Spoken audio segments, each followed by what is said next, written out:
প্রিয় বন্ধুরা, এখন রাত্রি প্রায় 8:50। আমি অফিস থেকে বেরোলাম। বেসিক্যালি এই জায়গাটা এতটা রাত্র পর্যন্ত সাধারণত অফিস খোলা থাকে না। তো চারদিকে মোটামুটি সব দোকানপাট সব কিছু বন্ধ হয়ে গেছে।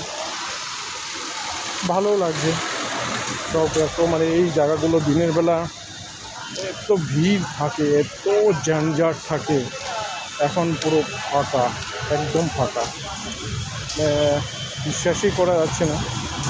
একটা জিপিও, কিবোর্ড, কলকাতার মেইন রাইটার্স বিল্ডিংয়ের সামনেটা এরকম বড় হতে পারে।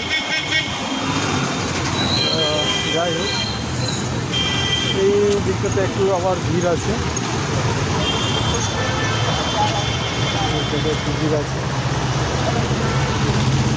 খুব সুন্দর বন্ধুরা, সবাইকে অনেক অনেক শুভেচ্ছা এবং শুভকামনা। শুভ সন্ধ্যায় আপনাদের সবার ভালো কাটুক, সবার লাইফে অনেক অনেক আনন্দ এবং খুশি আসুক। সবাই ভালো থাকবেন। নমস্কার।